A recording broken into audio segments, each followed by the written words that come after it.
చక్కని సీతకి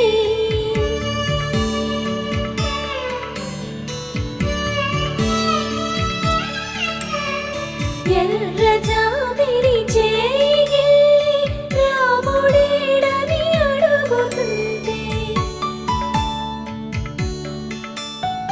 చూడలేదని పెదవి చెప్పే చెప్పలేమని కనులు చెప్పే నల్ల పూసైనా